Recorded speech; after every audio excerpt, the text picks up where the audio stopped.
Hi, 10th standard students. I hope that you are doing very well in this lockdown period, and I also hope that you are enjoying your long summer vacations very nicely with your parents sitting at your home without troubling them.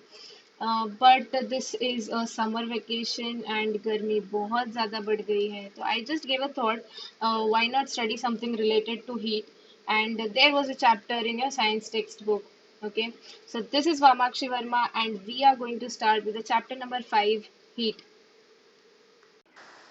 So basically, in this chapter, we are going to look about the factors that are related to heat energy, and I'll start this session by asking two basic questions that you have already learned in your ninth standard.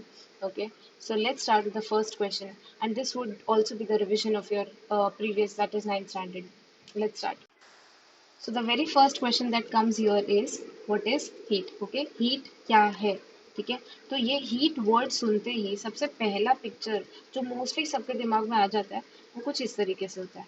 ठीक है, सो ये क्या है? These are nothing but the flames of fire. Okay, these are nothing but the flames of fire, और इसमें से जो हमको मिलता है वो होता है हीट.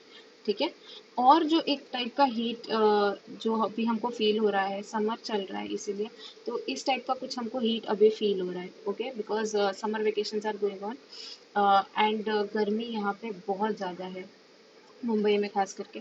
सो ऐसा एक टाइप का हीट हमको फील हो रहा है, और अलग अलग टाइप के हीट्स हमको घर पे फील हो रहे हैं. जैसे अगर हम कुछ गलती कर देते हैं तो पेरेंट्स की जो डांट मिलती है वो एक अलग टाइप का हीट होता है. Anyways, so these are the type of heats that we are facing, okay, nowadays. Okay, so what basically heat is? Heat is nothing but the form of energy. ठीक है, तो जैसे बहुत सारे एनर्जी के फॉर्म्स होते हैं, हीट भी एक एनर्जी का फॉर्म है. ओके, वो हमको क्या प्रोवाइड करता है? एनर्जी प्रोवाइड करता है.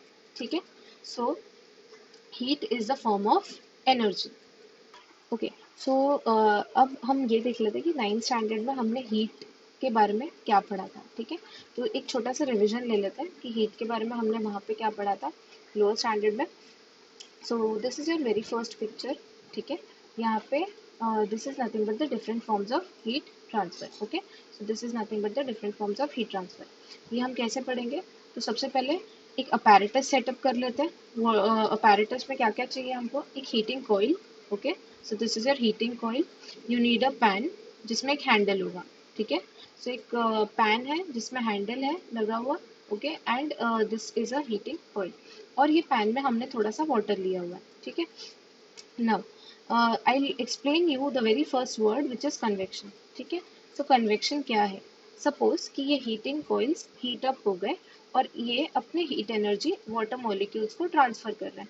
तो ये जब वाटर मॉलिक्यूल्स को अपनी हीट एनर्जी ट्रांसफर करेंगे तो सबसे लोअर मोस्ट मॉलिक्यूल्स जो है वो हीट अप हो जाएगा. ओके, सबसे पहले सबसे लोअर मोस्ट मॉलिक्यूल्स वाटर के हीट अप हो जाएंगे, और ऊपर वाला हीट नहीं हो पाएगा पहले इनिशियली. ठीक है, जैसे ही हीटिंग स्टार्ट होगी तो नीचे वाले लेयर्स पहले हीट होंगे. ओके, जैसे ही ये नीचे वाले लेयर्स हीट हो जाएंगे तो ये इनका वेट जो है थोड़ा सा हल्का हो जाएगा, और ये चले जाएंगे ऊपर, और ऊपर वाले जितने भी मॉलिक्यूल्स हैं वो आ जाएंगे नीचे. Okay, so this upward and downward process is continuous, and the molecules first get heated up at the bottom surface and then goes upwards, and then upward molecules comes downward. और इस तरीके से क्या हो जाता है, आपके पूरे के पूरे वाटर मॉलिक्यूल्स हीट हो जाते हैं, मतलब गर्म हो जाते हैं. ठीक है, सो ऐसे टाइप का हीट ट्रांसफर जहाँ पे मॉलिक्यूल्स हीट ट्रांसफर कर रहे हैं,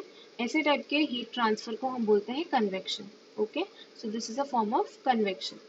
now what is conduction? Conduction का मतलब है कि ये हीटिंग कॉइल इस सरफेस के पैन के इस सरफेस को हीट कर रहा था. ठीक है, हीटिंग कॉइल जो है यहाँ पे पैन के इस सरफेस को हीट कर रहा था, बट थोड़े टाइम के बाद जब आप पैन का ये हैंडल यहाँ पर टच करोगे तो भी आपको वहाँ पे थोड़ा वो हैंडल हॉट फील होगा. Why? Because heat is being transferred from this surface to here to here. Okay, तो ये यहाँ से पहले चालू होता है हीट होना, फिर ये पूरा वेसल गर्म हो जाता है. Okay, and then this handle also becomes hot. Okay, ऐसे टाइप का प्रोसेस जहाँ पे हीट ट्रांसफर होता है through solid medium is known as conduction process. Okay, so यहाँ पे कन्वेक्शन में आपने देखा कि लिक्विड में हो रहा था, कंडक्शन में हमने देखा कि वो क्या हो रहा था, सॉलिड्स में। Okay, now the third type of transfer of heat is radiation. Now what is radiation? अगर सपोज ये पैन यहाँ पे गर्म हो रहा है बट आप उसके पास खड़े हो तो आपको भी वो हीट महसूस होती है। ठीक है, क्यों होती है? बिकॉज वहाँ की हीट एनर्जी ट्रांसफर हो रही है आप तक। ठीक है, तो this process where the heat is being transferred through your air molecules, okay, this is known as radiation. Okay, so this is the radiation process of heat transfer. Okay, so there are three different forms of heat transfer. First is convection, conduction, radiation. ठीक है, सो ये आपने different forms of heat transfer 9th standard में देखा।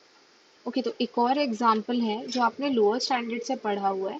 ठीक है, जहाँ पे आप देखते हो स्टेट ट्रांजिशंस, वो ऐसा कुछ है। ओके, सो यहाँ पे तीन चीज़ें ली हुई है, solid, liquid and gas. Water का ही एग्जांपल है, ice is in your solid form, water. ठीक है, liquid water, water in the liquid form, okay, and water vapor in your gaseous form। ठीक है, सो ये तीन चीजें हैं। अब सॉलिड में अगर हम थोड़ा सा हीट प्रोवाइड करते हैं तो वो लिक्विड में कन्वर्ट हो जाता है, लिक्विड में हम थोड़ा सा हीट प्रोवाइड करते हैं तो वो गैस में कन्वर्ट हो जाता है।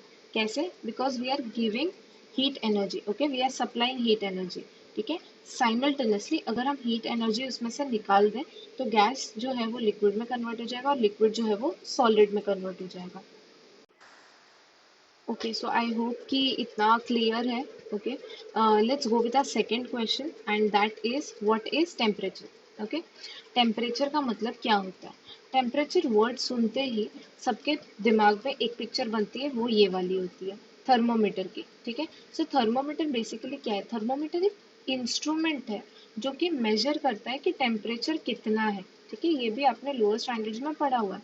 So this is a thermometer which measures temperature. एक और टाइप का एक टेम्परेचर सेंसिंग मशीन आया है आजकल मार्केट में, कोरोना वायरस के वजह से। ठीक है, ये आजकल ज़्यादा देखने मिल रहा है। ओके, यहाँ पे एक लेज़र है, वो लेज़र जो है वो सीधा आपके बॉडी पार्ट्स को हिट करेगा और आपका टेम्परेचर जो है वो सेंस हो जाएगा। ओके, सो यहाँ से आपको ये पता चल जाता है कि आपके बॉडी का टेम्परेचर हाई है, लो है, कितना है। ठीक है, so these are nothing but the measuring instruments, okay, जिससे हम टेम्परेचर को मेजर कर सकते हैं। बेसिकली टेम्परेचर है क्या? Temperature is a physical property of matter that expresses how hot or how cold the object is. Now सबसे first question मैंने पूछा था कि heat क्या है। ठीक है, heat को मैंने explain किया कि heat is a form of energy. The very second question which I asked is what is temperature? Now what was the relation between heat and temperature? बहुत सारे लोग heat और temperature को ऐसा समझते हैं कि वो एक ही चीज़ तो है। टेम्परेचर जो है वो यही मेजर करता है कि कितना हीट है। नहीं, टेम्परेचर ये नहीं मेजर करता है कि हीट कितना है, because heat is a form of energy and temperature just measures how hot or how cold the object is. ठीक है, तो how hot or how cold the object is, ये काम है टेम्परेचर का मेजर करने का। Heat is a form of energy. ठीक है, एनर्जी को मेजर नहीं करता है टेम्परेचर, इसलिए ये दो क्वेश्चंस मुझे करवाने थे आपको। सो टेम्परेचर एक्चुअल में मेजर क्या करता है और कैसे करता है, वो कुछ इस तरीके से। ठीक है, तो जब बहुत ज़्यादा गर्मी होती है तो हम बोलते हैं कि यहाँ पे हॉटनेस बहुत है। कितना हॉटनेस हो सकता है वो टेम्परेचर मेजर करता है, बट उस टाइम पे हीट एनर्जी कितनी है वो हीट से पता चलती है, वो एनर्जी के कैलकुलेशन से पता चलता है। ठीक है, सो यहाँ पे वैसा ही कुछ है। जब टेम्परेचर बहुत ज़्यादा होता है इसका मतलब है कि आपका सब्सटेंस बहुत ज़्यादा हॉट है। जब टेम्परेचर बहुत कम होगा इसका मतलब है कि आपका सब्सटेंस जो है वो कोल्ड है। Simultaneously you can say this कि जब टेम्परेचर बहुत ज़्यादा है तो येस डेफिनेटली हीट एनर्जी बहुत ज़्यादा होगी, टेम्परेचर कम है तो हीट एनर्जी कम होगी। बट टेम्परेचर और हीट दो अलग अलग चीज़ें हैं। टेम्परेचर सिर्फ ये मेजर करता है कि आपका सब्सटेंस कितना हॉट या कोल्ड है, और heat is a form of energy, उसका कैलकुलेशंस, उसका स्टडीज टोटली अलग होता है। And in this chapter we are going to study about heat and not about temperature. Okay, we are going to study about the factors that are related to heat. Okay. Okay, so यहाँ पर जो हम इस chapter में जो factors देखने वाले हैं जो हीट से रिलेटेड है, वो है latent heat. Okay, second one would be regulation, third one would be humidity, then comes your anomalous behaviour of water. So ये बहुत सारे नए वर्ड्स हैं, एंड इंट्रोडक्शन वीडियो के लिए आई थिंक कि इतना काफ़ी है तुम लोग के लिए। नेक्स्ट वीडियो से हम एक्चुअल अपना चैप्टर स्टार्ट करने वाले हैं, and I will cover the whole chapter in many sections. Okay, जिसमें से मैं आपको सारे फिनोमेनास थोड़े थोड़े पार्ट्स में एक्सप्लेन कर दूंगी। Okay, I hope you like this video, and thank you.